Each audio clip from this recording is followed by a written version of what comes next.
온 나라가 집값, 부동산 정책 때문에 난립니다. 그래서 대한민국의 부동산의 문제가 무엇이고 특히 문정권의 부동산 정책이 무엇이 문제인가를 낱낱이 파헤치고 경제학 원리를 통해서 부동산 시장을 보는 그런 시리즈 강의를 쭉 해보도록 하겠습니다. 꽤 여러 편, 지금 현재 한 10개 이상의 테마를 가지고 할 건데요.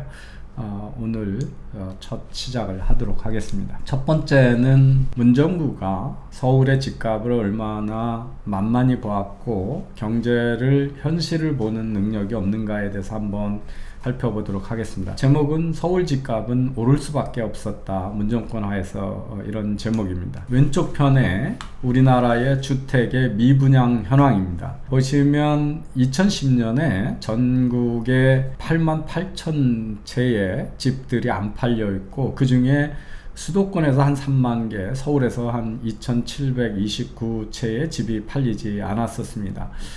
근데 보시면 그 금융위기 이후에 저 미분양이 계속 줄어들어서 2014년까지 줄어들었고요. 그때 다시 2014년에서 잠시 반동을 했다가 지금 2018년 19년서부터 전국에서 미분양이 많이 들어서 지금 2019년에 전국적으로 한 8천 채 정도의 미분양이 있었는데 서울은 어떻게 됐냐? 서울은 수도권 전체는 한 6천여 개 남았지만 서울은 사실은 2017년서부터는 미분양이 거의 없는 45채, 27채, 151채니까 미분양이 거의 없는 상태로 시장에 주택 재고가 바닥이 났다 이렇게 보시면 되고요. 오른쪽에 보시면 주택 건설 허가 실적입니다. 국토부에서 보시면 2015년서부터 급격히 민간 부분에서 건설 인허가가 줄어왔다는 걸 볼 수가 있고요. 상당히 반 이하로 줄어들었는데요. 2015년에 비해서 2019년에. 그렇다면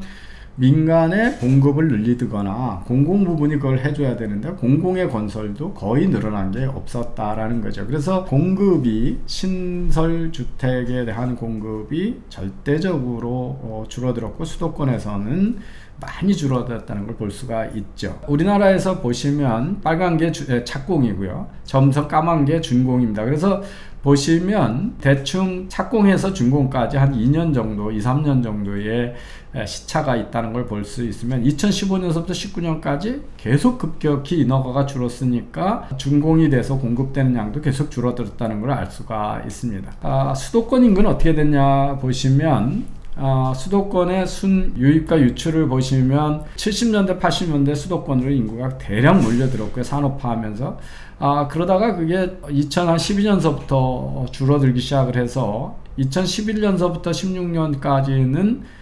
수도권에서 지방으로 이동한 순유출이 더 커서 마이너스로 수도권 인구가 줄었다가 2017년서부터 19년까지 다시 반전이 돼서 수도권 인구로 유입이 커졌다. 그래서 2020년 금년에는 수도권 인구가 지방 비수도권 인구보다 많아지는 교차점이기 때문에 수도권 인구 집중이 역대에서 가장 높은 상태로 지금 치솟아서 이게 앞으로 2047년까지 지속될 것으로 보입니다. 그래서 수도권 인구는 계속 늘어날 것으로 보이고 수도권 인구의 감소는 지금 예상으로 2047년, 2050년경에서야 발생할 거다라는 걸 봐서 수도권의 인구 집중이 심화되고 있고 반전됐다 하는 것도 서울의 집값이 올라갈 수밖에 없는 거죠. 왜 서울에 그렇게 사람들이 몰려들까요? 여러 가지 이유가 있습니다. 그 중에 하나의 경제적 기회가 수도권에 다 있다는 거죠. 그래서 보시면 지난해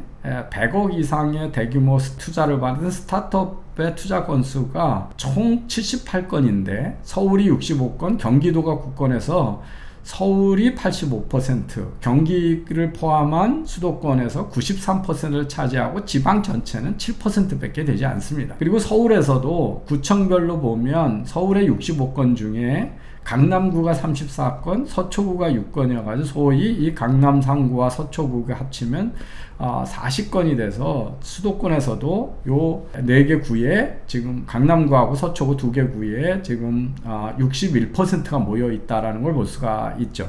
저 경기도의 9건도 대부분 지금 판교와 분당에 집중되어 있습니다. 그러니까 쉽게 얘기하면 서초구, 강남구와 판교 요 일대에 대규모 투자가 다 모여 있다라고 하는 것을 봐서 디지털 경제에서 경제적 기회가 수도권 대도시, 그것도 강남 지역으로 밀집되어 있다는 걸 볼 수가 있습니다. 나라별로 연도가 가면서 지역별로 65세 인구가 늘어나는 별로 대도시의 집중도가 얼마나 늘어나는 걸 보시면, 우리는 이제 귀향을 한다, 뭐 귀촌을 한다 그래서 나이가 들면 지방에 가서 많이 살 것처럼 되지만, 사실은 고령화가 될수록 의료나 이런 시설이 밀집되어 있는 대도시가 집중이 더 된다라고 하는 걸 볼 수가 있습니다. 그래서 이 고령화도 대도시 집중력을 높인다는 걸 봐서 여러 가지 이유로 대도시, 그런 또 의료나 편의시설이 집중적으로 밀집되어 있는 서울 부근으로 인구가 집중되고 있는 현상을 보실 수가 있습니다. 특히 우리나라는 지금 심하게 가구 분화가 일어나고 있는 중이어가지고 가구 수가 계속 늘어나고 있습니다. 그래서 2000년에 1,400만 가구였던 것이 지금 2017년에는 2,000만 가구를 돌파했습니다. 그래서 2019년만 해도 우리나라의 가구 수 증가율은 연 1.5%고요.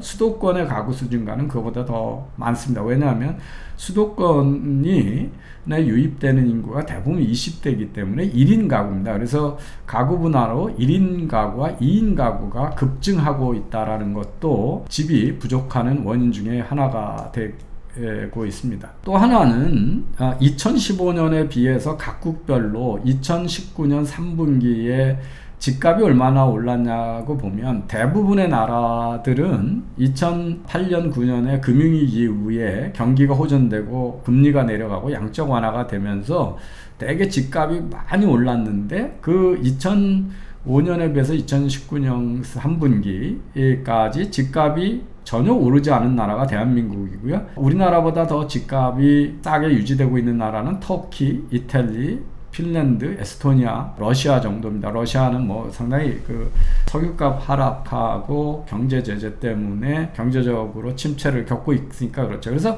한국의 집값이 상대적으로 다른 나라보다 싸다라고 했던, 오르지 않았다라는 것도 집값이 올라갈 수 있는 압력이 가중되어 왔다라는 걸 볼 수가 있습니다.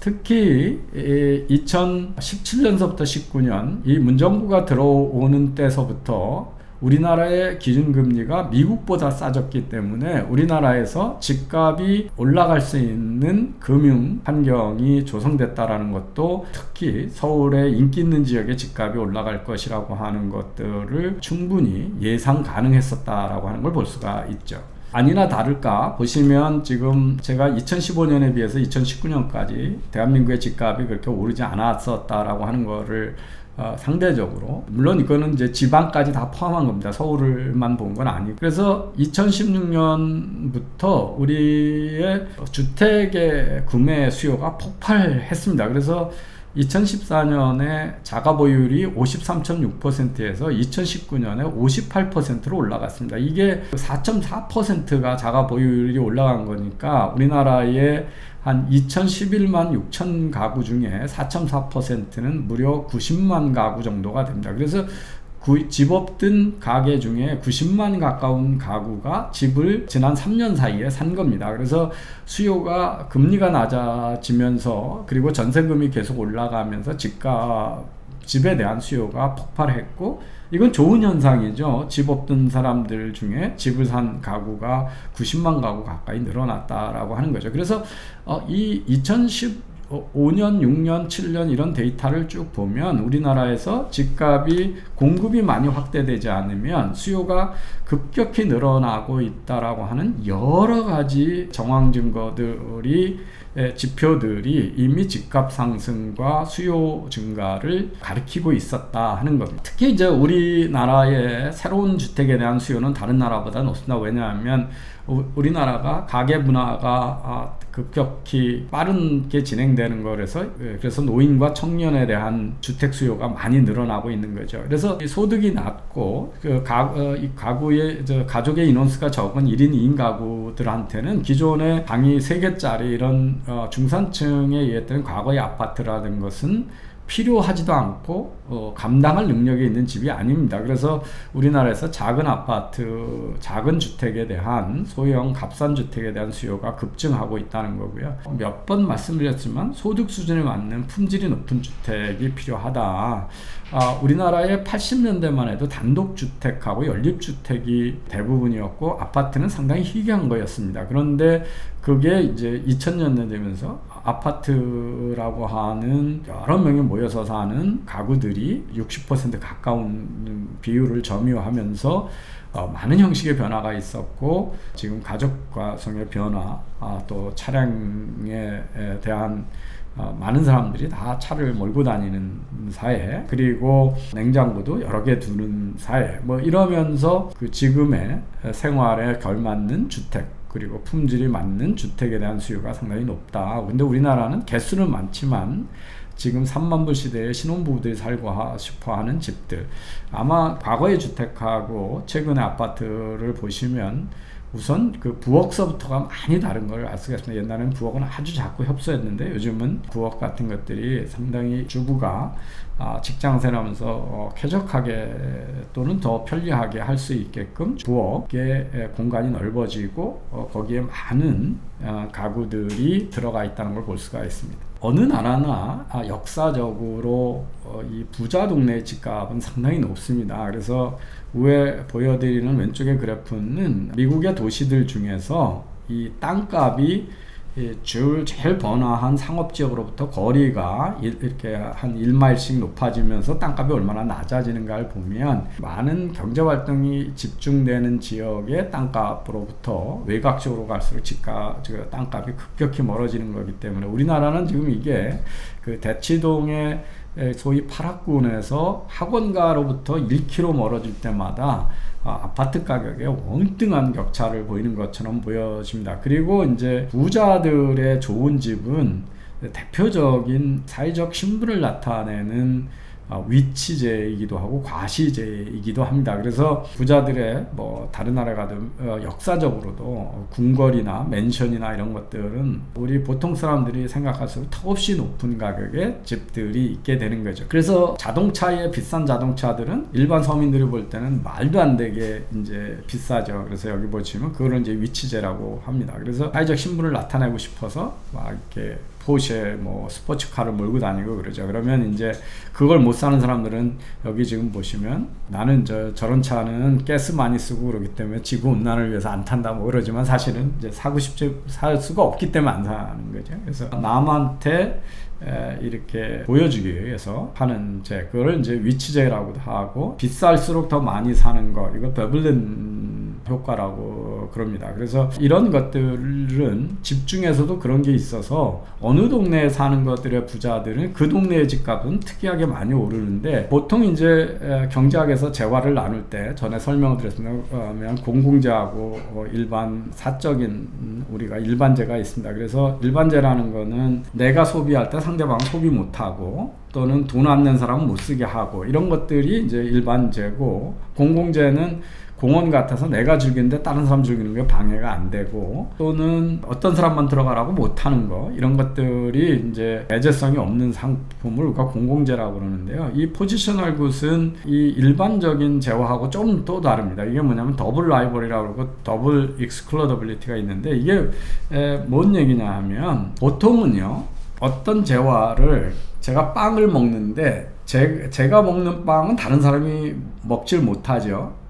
그렇지만 그 사람이 돈을 내면 다른 빵은 먹을 수가 있습니다. 그래서 제가 빵을 먹는 순간 다른 사람은 소비로부터 배제되지만 다른 빵을 먹을 수가 있는데, 만약에 어떤 부자가 경치가 좋은 데다가 대저택을 지었다. 그러면 그 자리, 경치가 좋은 그 자리에는 다른 사람은 집을 더 지을 수가 없죠. 그러니까 빵은 제가 먹으면 똑같은 빵을 다른 사람이 돈 주고 사 먹을 수가 있는데, 한강변이 내려다 보이는 뷰가 제일 좋은데 대저택을 지으면 그 자리에다 다른 사람은 집을 지을 수가 없다는 거거든요. 그래서 자연적으로 희소성이 있어서 누가 먼저 선점하면 다른 사람은 마이너스 효과다. 거기서 다시 그런 똑같은 걸 가질 수 없다. 이런 것들이 이제 그럴 경우에 그것들이 자기 세를 과시하는 위치제로 적용이 된다 하는 게 이제 거든요. 그래서 컨섬션에서 제로 어마운트만큼 남한테 영향을 주냐, 네거티브 어마운트만큼 영향을 주냐. 그러니까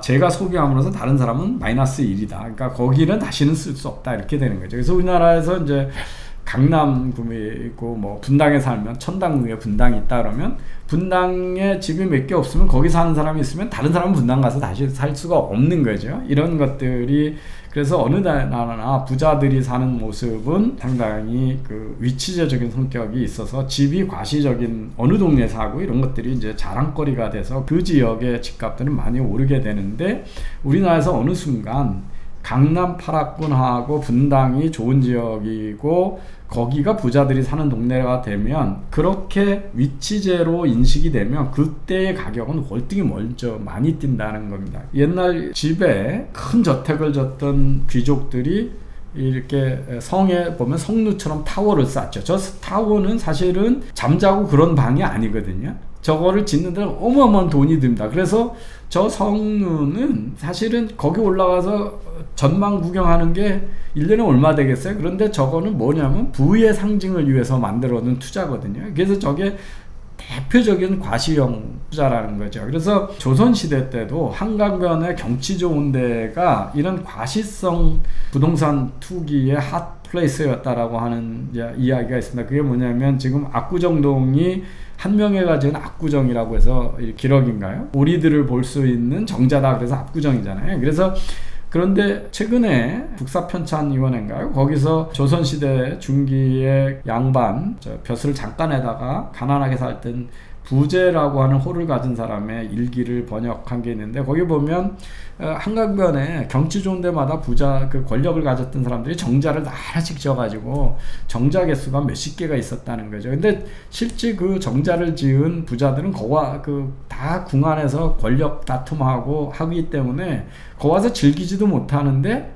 내가 출세해서 이만큼 있다라고 하는 것을 그 집을 짓기도 힘든데 집 말고 한강변에다가 놀기 위해서 정자를 지어놓고 그러면 그게 이제 부의 상징이었다는 거죠. 그게 유럽에서 성에서 이 캐슬의 타워를 세웠던 거와 똑같은 거여서 어느 사회나 그 부자들 동네에 대한 집값들은 과시제가 있기 때문에 집값이 올라가면 더 빨리 올라가고 이런 경향이 있습니다. 그래서 이런 모든 것들을 그래서 옛날에도 우리나라에서 평창동, 성북동에 부자들이 몇십억짜리 집을 가지고 있는데 서민들이 그걸 놔도 다 살 수 있다고 생각을 안 했는데 요즘 이상하게 강남의 집값이 올라가면 청년들이 몇십 년을 예약 저금해도 못 산다 막 이러면서 정부가 그 특정 지역의 집값 올라가는 거를 지나치게 의식을 해서 그걸 막으려다가 문제를 많이 일으켰다라고 하는 거죠. 그래서 우선은 제가 소득주도 성장할 때 최저임금을 과격하게 올린 게 이제 2017년에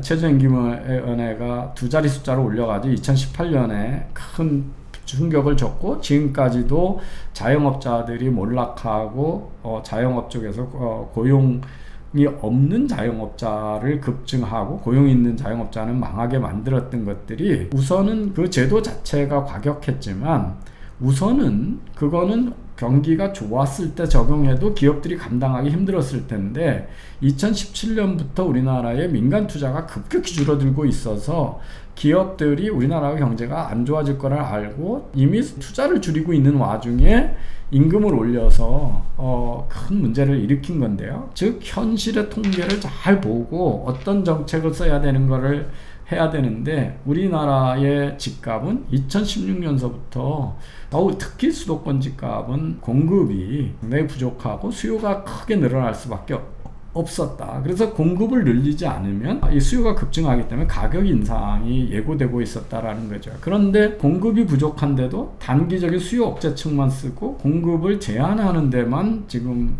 온통 몰입을 한 게 바로 문정부가 서울의 집값을 크게 올린 주요 원인이다 하는 겁니다. 그래서 이번 정부는 집을 통해서 돈을 버는 거를 제약시하는 이념이 앞서다 보니까 어떤 수를 쓰든지 집을 잘 못 사게 하고 집값을 낮추겠다라는 거에 이념적인 지향이 앞서다 보니까 실물 경제에서 부동산 시장이 어떻게 움직이는지에 대해서 전혀 들여다보지 않고 그런 이념 지향의 정책을 썼던 것이 사단을 일으킨 것이다 하는 거죠. 그래서 이 정부는 수요를 억제하면 집을 갖고 있는 걸 힘들게 하고 집사를 어렵게 하면 그게 수요를 줄여서 가격이 떨어뜨린다고 자꾸 생각을 하는 것 같습니다. 그런데 수요를 억제하면 우리나라 뒤에 가서 이제 나중 다른 동영상에 설명을 드리겠지만 우리나라는 그 선분양에 의한 공급을 하기 때문에 선분양에 많은 사람들이 청약을 하지 않으면 공급이 늘어나지 않는 구조를 갖고 있습니다. 그래서 수요를 억제하면 공급도 억제된다는 건데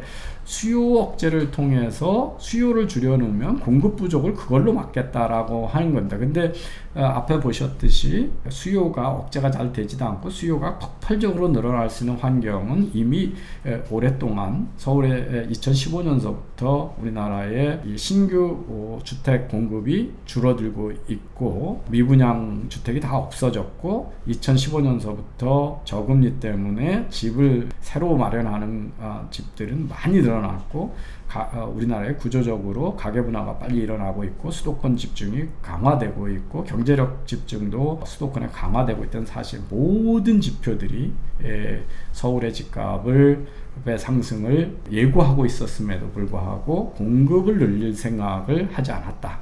이것이 가장 근본적인 문제다 이렇게 말씀드릴 수 있습니다. 감사합니다.